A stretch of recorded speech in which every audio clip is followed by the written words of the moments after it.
Hello বন্ধুরা, তো আজকে আমরা বানাবো সম্পূর্ণ নিরামিষভাবে একটা মশলা আলু।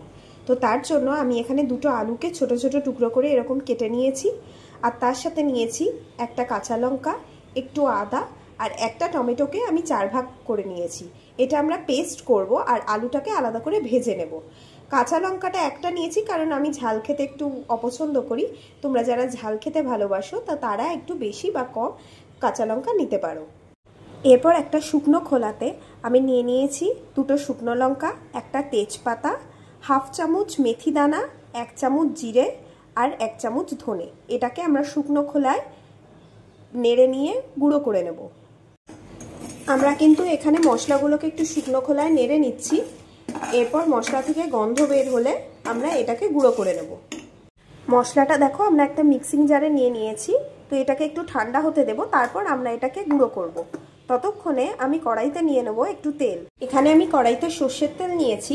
তোমরা চাইলে সাদা তেলেও করতে পারো, কিন্তু সর্ষের তেলে কিন্তু এই রান্নাটার স্বাদ একটু আলাদা হবে। আর এখানে আমি দিয়ে দেবো আলুগুলো।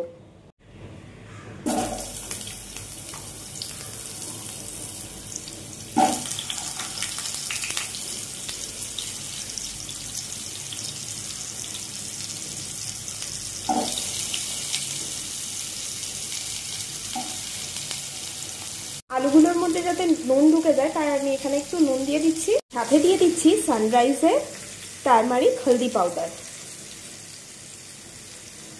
যতক্ষণ আলুটা 80% ভাজা না হয়ে যাচ্ছে ততক্ষণ কিন্তু আমরা এটাকে ভাজতে থাকবো। তো আলুটা ভাজা হোক ততক্ষণ আমরা চলো মশলাটা করে নিই। এটা গুঁড়ো করা হয়ে গেছে। দেখো গুঁড়োটা ঠিক এরকম হবে, খুব মিহি গুঁড়ো নয় কিন্তু। আর মশলা থেকে কিন্তু খুব সুন্দর একটা গন্ধ বেরোচ্ছে। এরপর আমরা এই মশলাটাকে সরিয়ে টমেটো, আদা আর কাঁচা লঙ্কাকে পেস্ট করে নেব। টমেটোটা আমাদের এখানে পেস্ট হয়ে গেছে। এরপর দেখে নেব যে আলুটা কতটা পরিমাণ সিদ্ধ হলো। আলুটা দেখো প্রায় অনেকটাই ভাজা হয়ে গেছে। আমি এখানে একটা আলুকে কেটে দেখাবো। 60% মতো ভাজা হয়েছে দেখতে পাচ্ছি। তো এটাকে আমি একটু সাইডে রেখে এখানে ফোড়ন দিয়ে টমেটোটা একটু কষিয়ে নেব। ফোড়নের জন্য আমি এখানে নিয়ে নিচ্ছি 5 ফোড়ন আর হিং। তেলে আমি দিয়ে দিচ্ছি 5 ফোড়ন আর হিং।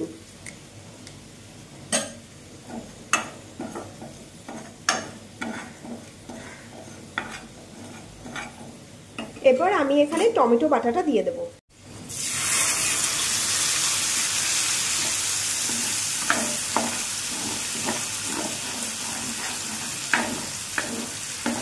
আলুটা একধারে রেখে আমরা টমেটোটাকে কষিয়ে নেব, আর কিছুক্ষণ বাদে আলুর সাথে টমেটোটাকে মিশিয়ে নেব।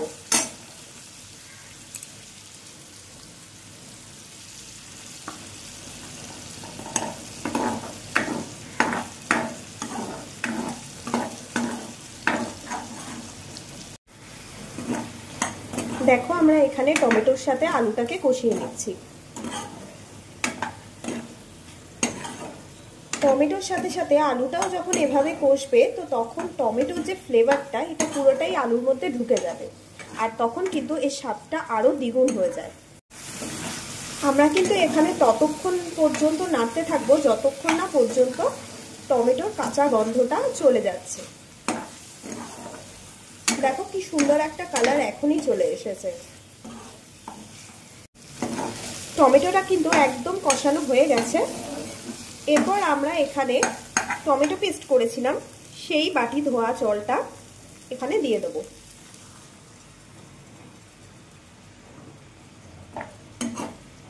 এই সময় কড়ার আঁচটা আমরা একটু বাড়িয়ে দেব, যাতে যদি কোনো আলু সেদ্ধ হওয়া বাকি থেকে যায় সেটাও যেন এই জলের সাথে সেদ্ধ হয়ে যায়।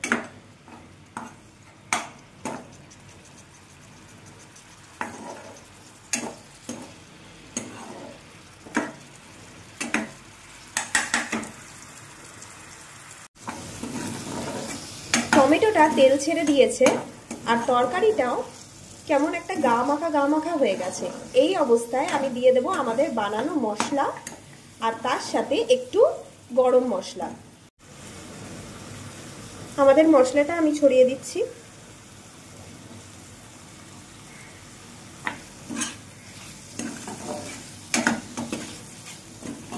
এই মশলাটা কিন্তু টমেটো কষানোর সময় নয়, শেষে যোগ করলে বেশি ভালো গন্ধ আর স্বাদ আসবে।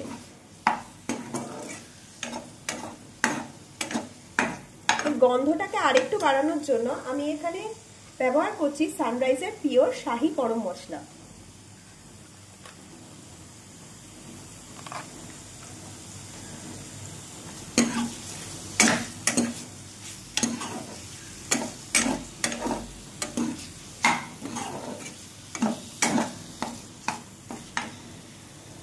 আর এর সাথে আমি এখানে একটু কসুরি মেথি দিয়ে দিচ্ছি।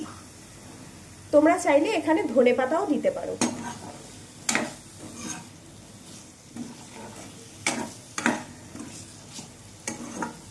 রান্নাটা আমাদের প্রায় শেষ হয়ে গেছে, এবার এটাকে পরিবেশন করব। তো দেখো বন্ধুরা, মশলা আলুর এই তরকারিটা কিন্তু খুবই দেখতে ভালো লাগছে। আমি ওপর থেকে একটু আগে থেকে তৈরি করে রাখা ভাজা মশলা ছড়িয়ে দিয়েছিলাম। তো এটা কিন্তু তোমরা লুচি, পরোটা অথবা ফ্রাইড রাইস যে কোনো কিছুর সাথে খেলে খুবই ভালো লাগবে। নিরামিষ দিনে অবশ্যই বানিও এবং আমাকে কমেন্ট করে জানিও যে কেমন লাগলো।